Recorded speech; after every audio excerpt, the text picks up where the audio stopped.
Hello. It's quite cold in here, so I hope you all warm up with some exciting space and science today with me. So I wanted to start my talk with this image here that I absolutely adore. I love this image because, as you can see, it's very artistic and nebulous, and it looks like a beautiful painting.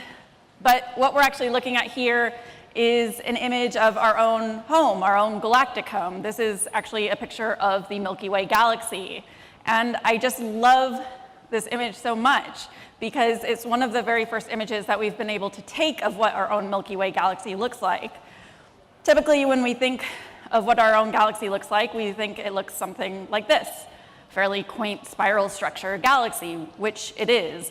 But it's also a very chaotic, nebulous, beautiful place. And this image was taken from one of my favorite spacecrafts, the Spitzer Space Telescope, in 2008. And the Spitzer Space Telescope is incredible because it was able to obtain one of the very first images of our own Milky Way galaxy by being able to peer past all the space dust and space gas that gets in our way. So one of the reasons why we haven't been able to get these gorgeous images of our galaxy before is because there's a lot of stuff blocking our view. The Spitzer Space Telescope uses infrared to peer past all that space dust and space gas and get those beautiful images of our galaxy. So here's just a few extra images from the Spitzer Space Telescope of our own galaxy. And I just love staring at these for endless amounts of time. They're absolutely beautiful. To me, what's interesting is the concept of what our own galaxy, what our own galactic home looks like. In 1784, William Herschel made a lot of star observations to try and figure out what the shape of our Milky Way galaxy was. The following year, in 1785, he drew this. This was his depiction of what he thought our Milky Way galaxy looked like based on a bunch of star observations. And if you can see right here, this bold spot, that's where he thought Earth was. He thought we were in the center of our own galaxy, of course. Thankfully, we are not in the center of our own galaxy. If we were, we would probably be dead. It's a very chaotic place in the center of our galaxy, and we live more kind of like in the suburbs of our galaxy rather than the center. Also fascinating to me is the fact that it hasn't even been 100 years since we even knew that there were any other galaxies in the entire universe. 100 years ago, we thought the Milky Way galaxy, our galaxy, was the only galaxy that existed in the entire universe. We thought maybe there were some nebulas and some other things at the fringes of our galaxy, but we were the only galaxy. So it wasn't until 1924 that Edwin Hubble spent a lot of time staring at a blob in the sky called the Andromeda Nebula, and he spent so much time looking at this blob that he was able to determine that it wasn't a nebula, that in fact it was the Andromeda Galaxy, and that there are many galaxies in our universe. Also fascinating because about 1,000 years before, we made the very first known depiction of the Andromeda Galaxy, which was described as being a little cloud at the mouth of a fish, as described by a Persian astronomer, the mouth of the fish being an Arabic constellation. So it only took us about 1,000 years to go from depicting the Andromeda Galaxy to figuring out that it was, in fact, an entire galaxy unto itself. This is also one of the very first images of the Andromeda Galaxy that was ever taken by a photographer in 1888. And even as beautiful as this picture was, they thought maybe they were witnessing some planets being formed or some nebulous activity was going on, but they couldn't imagine that it was an entire galaxy host to billions and billions of stars and planets. So another one of my favorite images is this image here. How many of you are familiar with this image? A few of you. Okay, I love this image. I love it so much. So it's taken by another one of my favorite spacecrafts, Voyager 1, and it's taken, well, I'll just say, if you can see that tiny little speck of a pixel there, that's Earth as seen from about 4 billion miles away. So that's where you can find me if you need me. But the reason why I love images like these so much is because it shows us how space exploration often changes our view of ourselves and our place in the universe. But all of my work focuses on changing how we view space exploration. a lot of what you could call my work is sort of hacking space exploration, but really is hacking space observation, because that's the relationship that most of us have with space exploration. We're watching government agencies, astronauts, Elon Musk explore on behalf of us, but we ourselves aren't doing much exploring. And this relates to my own personal experience, because I don't have a degree in science. I don't have a degree in anything related to space. I went to art school. I got my degree in graphic design. And a few years ago, I was watching a documentary called When We Left Earth. And it's this great documentary about NASA during the early days, trying to figure out how to send humans into space for the very first time. And I found this documentary so incredibly inspiring that I decided to email someone at NASA that I had never met, saying that I was a huge fan of what they were doing, and if they ever needed someone like me, someone completely without a science background, that I was here. It was definitely a geeky fangirl moment, and I didn't expect to ever hear back from NASA, but serendipitously, I was able to get a job at NASA from that email. And it changed my life. That's how I felt. I was like, oh my God. So I got the chance to work at NASA, and it was absolutely amazing and unexpected. And so I wanted to share with all of you a quick clip from this documentary that better explains why I found it so inspiring. Oh, and sound. And into Earth. Try again. To beat the Soviets, NASA must launch a man into Earth orbit. Only rockets can go fast enough. We knew nothing about rocketry, we knew nothing about spacecraft, we knew nothing about orbits. I saw a lot of rockets launched. I'd say that somewhere between 30 and 40% of them failed. A lot of them came up off the pad and went the opposite direction. Some of them got halfway off the pad and blew up. Some of them got to 10,000 feet and turned the other way and blew up. The whole thing crumbled and blew up. It looked like an atomic bomb went off almost over our heads. We got a big kick out of watching the Mercury astronauts. It was great looking at their eyes.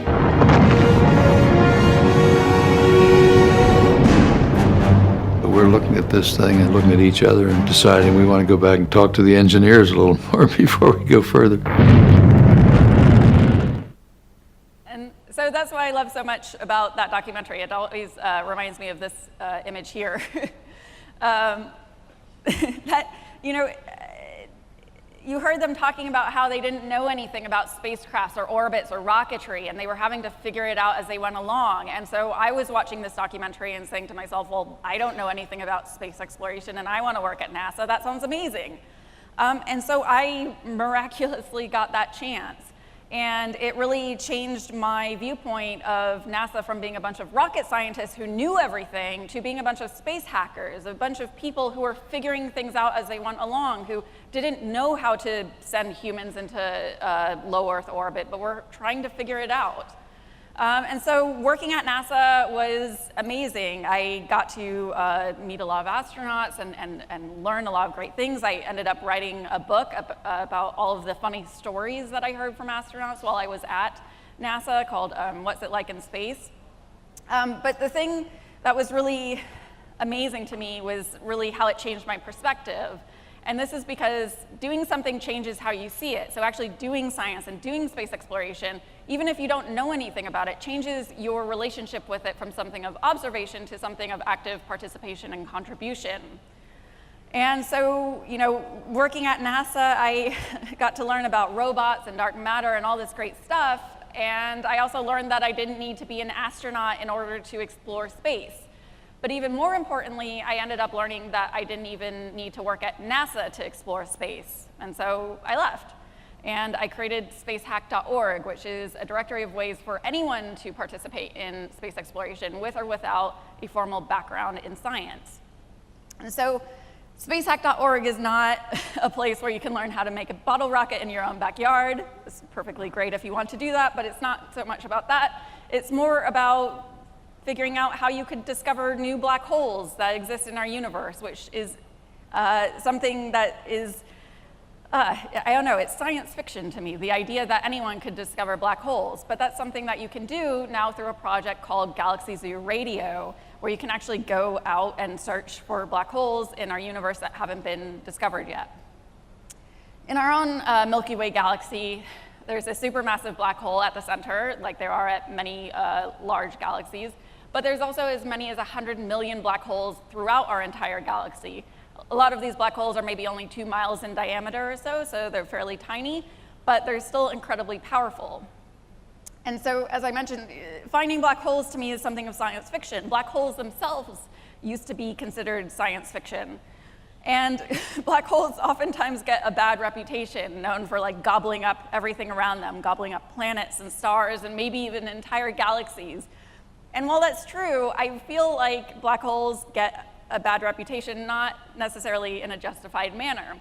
Because while black holes do gobble up more than they can chew, they also sometimes create things in the universe. When black holes take on more than they can chew, they vomit it back out into the universe violently in the form of mixed up space dust and space gas and space stuff. And that mixed up stuff can actually go on to create future planets, future stars, maybe even be instrumental in the creation of galaxies. So to me, black holes are kind of like the hackers of the universe. They're destructive, but they also create awesome things. And so you can't actually see a black hole because even light itself can't escape a black hole, but you can see a black hole's vomit, which is what you're looking at right here. So when these black holes emit all this stuff back out into the universe, that's what you can see, and that's how we find a lot of the black holes.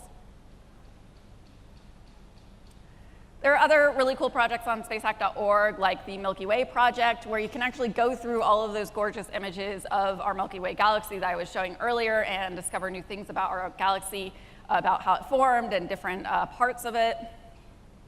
There's also really cool projects like the Austrian Space Forum, which is a project that is trying to generate enough Mars research for anyone who ends up going to Mars one day.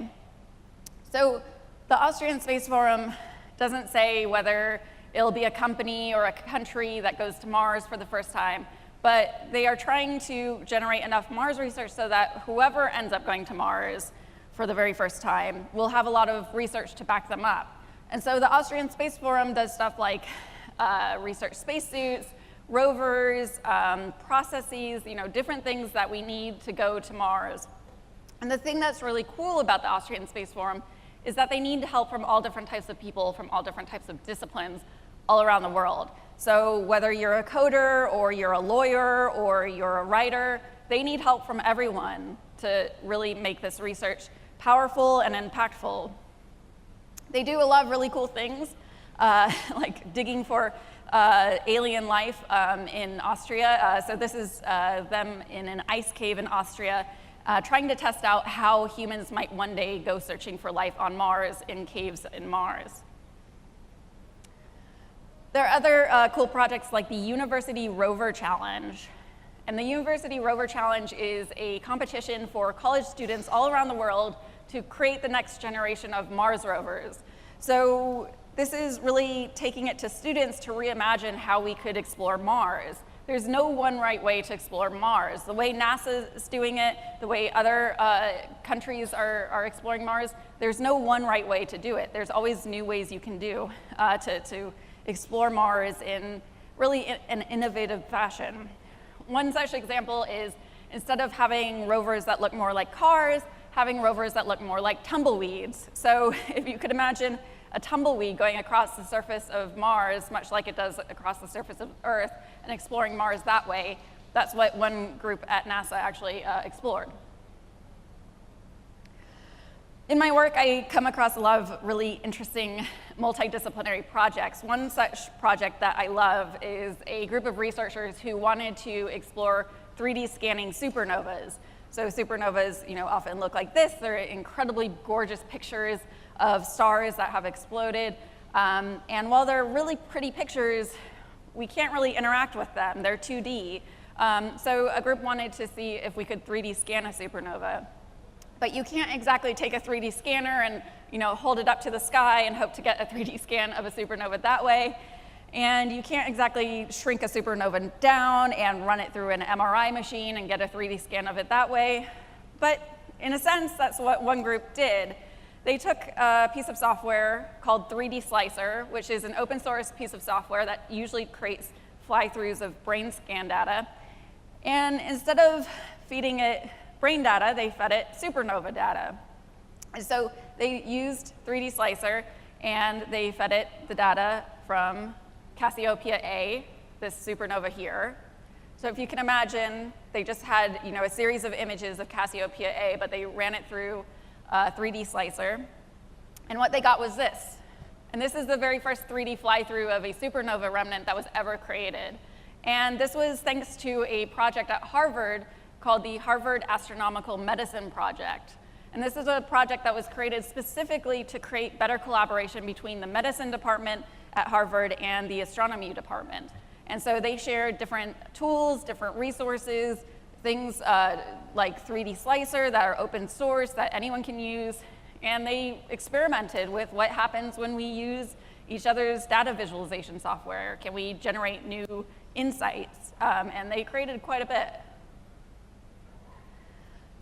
One project that I've been able to work on that has been interesting over the last few years is I actually returned to NASA, not to work for NASA, but to actually be an advisor to NASA for the NASA Innovative Advanced Concepts Project, also known as Nyack.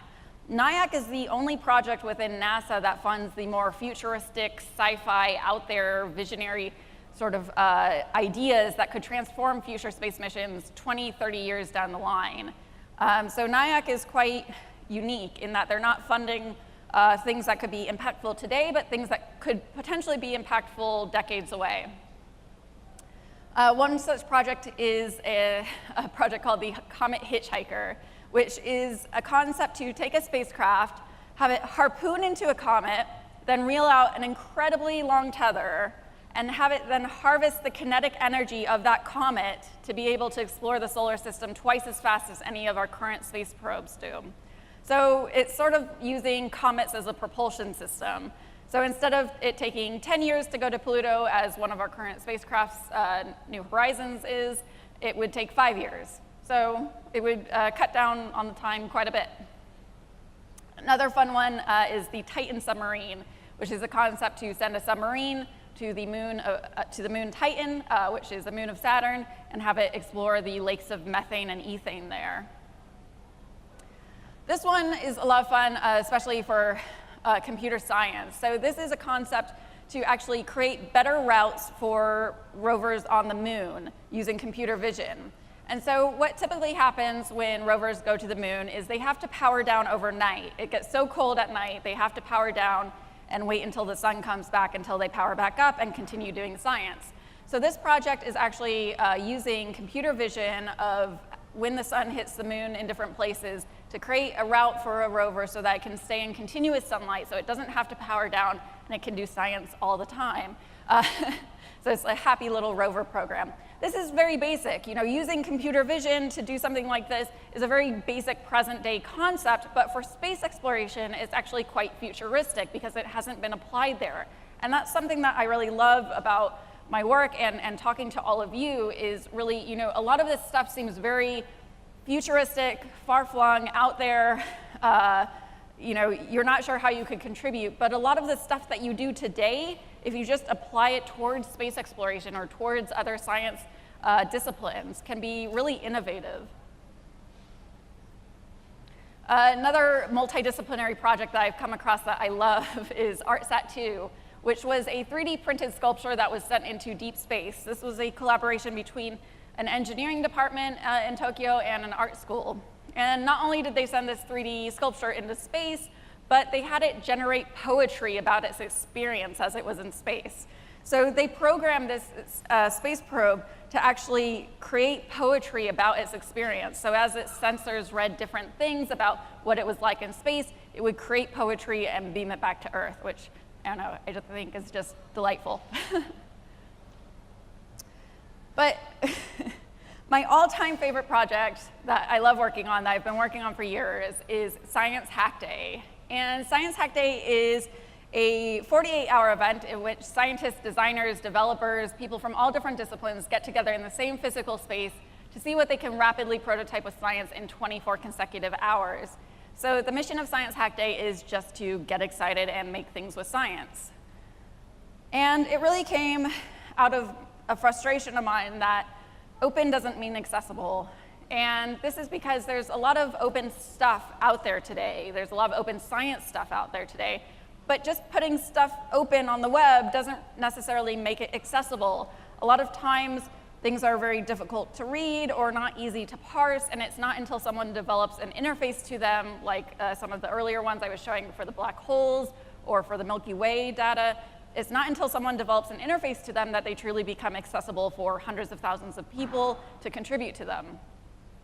And so really it's around creating massively multiplayer science, so actually playing around with science and scientific data so that people from all different disciplines can understand it and play around with it to create new things.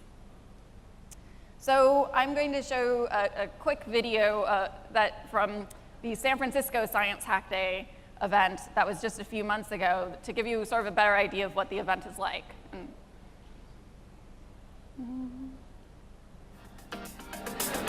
Welcome to Science Hack Day.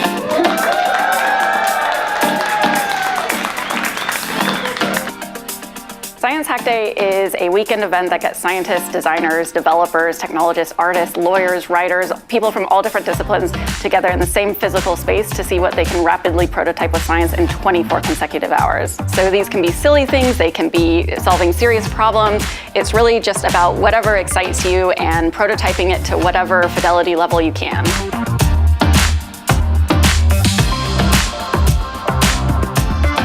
Science Hack Day kicks off on Saturday morning with lightning talks and welcome talks and people really just learning about new awesome things and data and tools that they can use for their hacks. From space to geophysics to oceanography, these are really things and data sets and people and resources that people should consider working with over the course of the weekend. After lightning talks, we just open it up to hacking, and it's kind of organized chaos in a good way. People are really mashing up different ideas, listening to each other, and eavesdropping on what cool things that they might want to work on.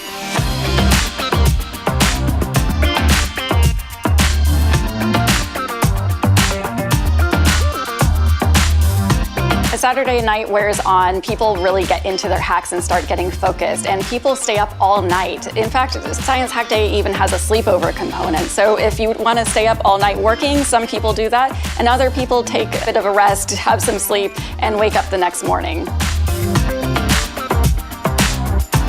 Sunday morning, people are incredibly tired, but they really start pulling together their hacks and really start putting things together in a way that you can actually see. And it's just amazing. It's kind of like Christmas morning in a way. You just see a lot of things just emerge out of almost nothing, and it's just amazing. On Sunday afternoon, demos kick off. People are presenting all of the stuff that they made over the weekend. They get 2 minutes to demo and show us really what they created and how successful or not they were. We have judges watch the demos and give awards to people based on different things like best hardware, best use of data, best design. All the winning teams get a medal, and it's just amazing to see all of the joy come out of everyone. Everyone is so tired, but so proud of all the awesome things that they've been able to create and the great people that they've been able to meet. What Science Hack Day really brings to the world is multidisciplinary collaboration, getting people from all over to collaborate together who otherwise wouldn't have an opportunity to. And to me, this is really creating unique, serendipitous, awesome stuff in science that otherwise wouldn't exist. So Science Hack Day is all about bringing things to the world that otherwise wouldn't be created anywhere else. So, as I mentioned, that was from the San Francisco event, which I lead. I think last year was our 8th annual event, so it's been going on for quite a while. But it happens all over the world, and I've had the great pleasure of visiting Science Hack Day in Colombia, in Madagascar, Russia, China, Ireland, Kenya, Mexico. I've traveled a lot. And I'm really excited to actually be here in Lisbon as well. So this is where Science Hack Day has taken place so far around the world. And the thing that's really cool about Science Hack Day is that it's not a company, it's not an organization. It is open for anyone to create a Science Hack Day. I am more than happy to help you create a Science Hack Day, but you also don't need my permission. It's a grassroots, open source set of events that happen around the world. And so also, I want to ask if all of you might help create Science Hack Day Lisbon, because I would absolutely adore coming back to Portugal and having the very first Science Hack Day in Lisbon, because as you may have noticed, there wasn't any that have happened in Portugal as of yet, and I think all of you would create a lot of really awesome stuff. Definitely from what I've seen here at SINFO so far, yeah, you would create really cool stuff. So maybe that can go on. But I wanted to share some of the hacks that have come out of Science Hack Day that I love. This one was a hack in which someone wanted to create a typeface in which all of the letters had equal wind drag. So I don't know why this was, but this was a physicist who was playing around with typography. And so what you're looking at here is a makeshift wind tunnel. And what this person did is they recorded the wind drag of each individual letter and then weighted each individual letter so that all the letters would have equal wind drag. So if you want a typeface in which all the letters have equal wind drag, it looks something like this. I have no idea how this is useful at all. It probably isn't, but this is the thing that I love. It's really just about playing around with things and seeing where they go. And sometimes they're not useful, but they were interesting. Another hack was this one here, which was a lamp that would light up every time an asteroid passed near the Earth. So it was sort of like a near-death lamp. You could freak out your friends and your coworkers with it. Asteroids actually pass by the Earth fairly often, and so what they did is they actually hooked up this lamp to a data set from NASA that tells you when the asteroids are passing near the Earth, and it would go off and it would make a loud sound, and you could freak out all of your friends with it. Another fun one was satellite Symphony, where you can actually go in and type in your location anywhere around the Earth, and it'll tell you what satellites are currently overhead. But it will not only tell you what satellites are currently overhead, but it will set them to music based on how far away they are and how fast they're moving. And why I love this is because when you're at school or you're at work, you can typically hear the traffic outside. You can hear how congested the traffic is and how busy it is. But you don't really have that sense for how busy it is over your head at any given point. So that's what Satellite Symphony sort of aimed to do.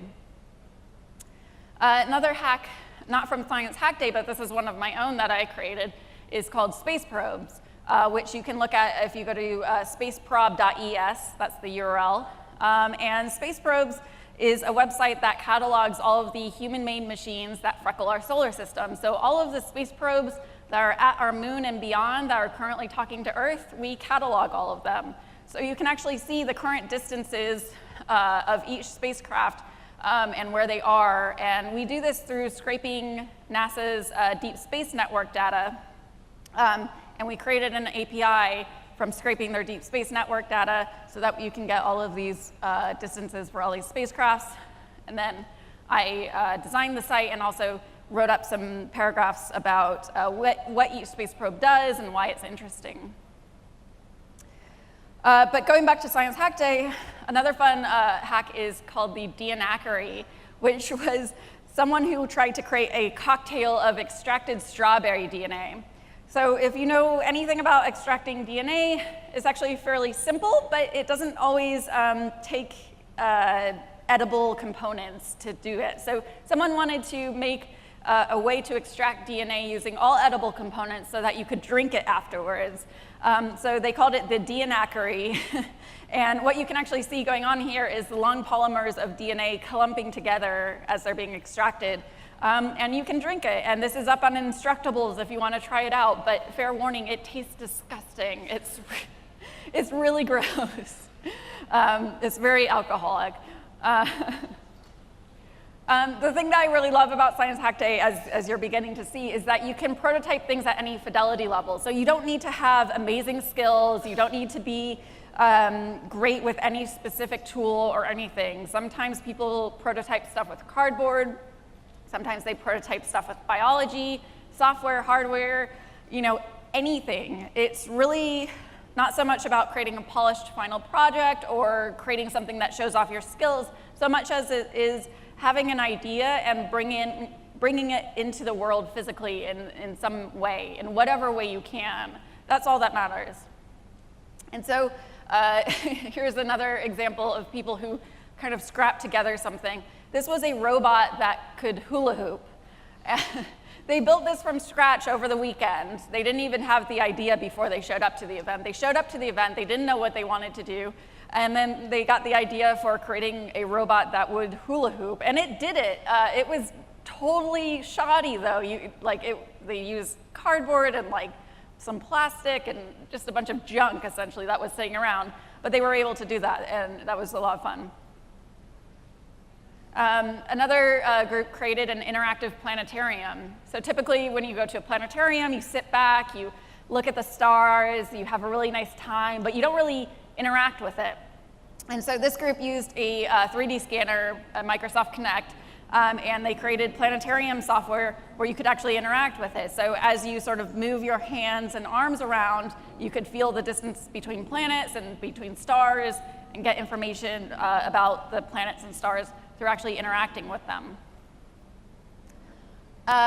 This was another fun one. This was just using a globe that someone had sitting around their house, and they put a laser pointer inside it so that, and they hooked it up to some code, and they made it so that you could see where the International Space Station was around the Earth at any given time. Particle windchime was a hack in which a group took subatomic particle collision data and mapped it to sounds. So subatomic particle collisions that come out of the Large Hadron Collider a lot of times produce visualizations that look something like this. But this group wanted to know, well, what if instead of seeing what a subatomic particle collision might look like, what if we could actually hear what it sounds like? And I think I've got sound on this, if this will go.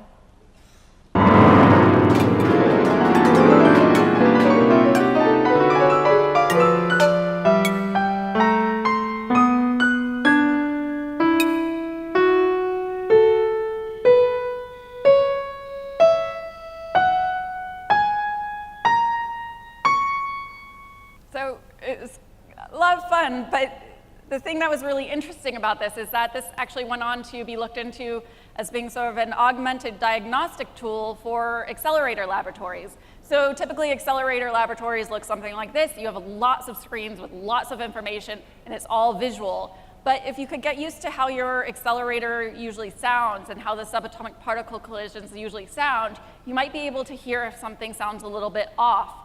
You might be able to hear something new about the data. And this is sometimes because our ears are sometimes more susceptible to being able to detect changes than our eyes, sometimes. One of the weirdest hacks that I came across at Science Hack Day was one that explored synesthesia. And synesthesia is something where your senses get crossed. So some people with synesthesia will report associating certain colors with certain letters, and some people will have experiences where if they hear a loud sound, they might actually see a ripple across their vision. And so this group wanted to simulate what it was like to experience a type of synesthesia, and they did so through creating Synesthesia, which is the creepiest looking hack I've ever come across over the many years. But synesthesia, simulates synesthesia, and how they did this is they took a bunch of vibrating speakers and they attached it to someone's face.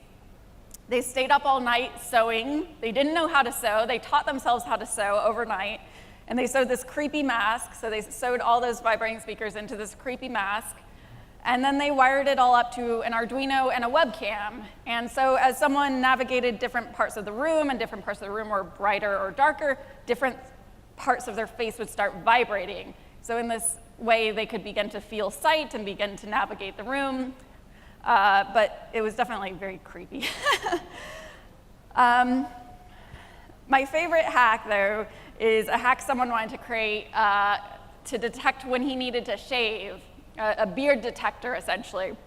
This was a completely ridiculous hack where someone actually took a USB microscope and they held it up to their face and they got this really gross image of all the stubble on their face. And then they wrote some basic code and used an open computer vision library. And what they got was this. And you can see it saying like, no beard found, no beard found. And when it finds his stubble, it draws a line around it and tells him when he needs to shave. So this was completely ridiculous.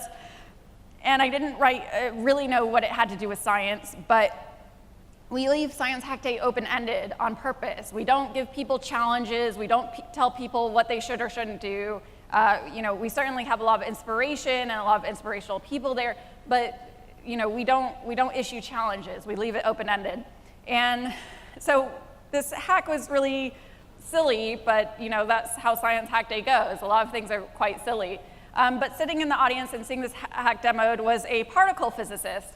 And when the particle physicist saw this hack demoed, he said to himself, wow, that's actually a genius way for how to detect cosmic rays in a cloud chamber, which sounds ridiculous unless you know what cosmic rays in a cloud chamber looks like. They look like this.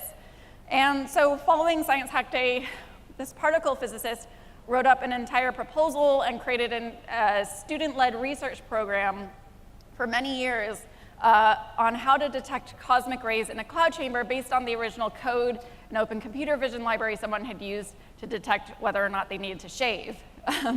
So this is really what I love so much about Science Hack Day and hacking in general and experimenting, is that it's really about creating sparks for future ideas and future collaborations and future cool stuff. And to me, it's all really around this concept of exploring the unknown. This is something that science fiction is really great at, exploring the unknown, figuring it out, kind of creating world building around what unknown things might be like. But I think hacking and doing science hacking can really act like science fiction in that way, by prototyping new things, exploring the unknown, and trying out stuff even though you don't know where it's going. And so I wanted to leave you with this quote by a British guy named John Peel, sort of that gets to it. And I think the audio might... I mean, I think at the heart of anything that's good, there should be something, there should be a kernel of something that's indefinable. And I think if you can define it, or claim to be able to define it, then in a sense you've missed the point. So to me, that gets straight to the heart of it, so to speak. So for me, when I think of space exploration and the universe and all the stuff we could be searching for extraterrestrials or exoplanets or all this cool stuff that's out there, to me it's really the search for experimentation that's so incredibly precious. And I think we found it through hacking science and hacking space exploration. Thank you.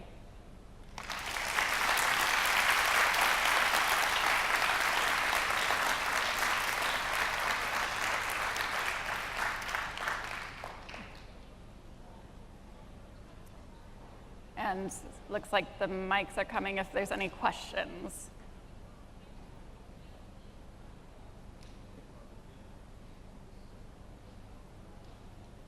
Does anyone have any questions? But also, if I've blown your mind with science, that's completely okay. No one? I think I've blown their minds.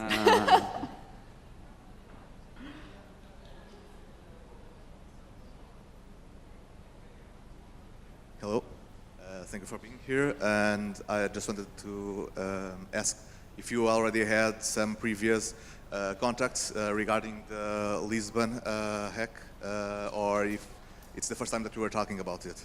Yeah, I don't think anyone has reached out to me about creating a science hack day in Lisbon yet. So my hope is that all of you here in this room get together and figure out talking to each other and organizing one, because that would be awesome.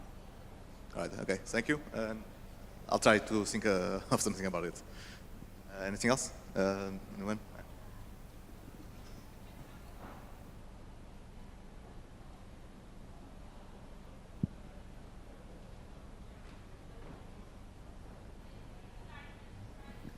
Thank you for the nice talk.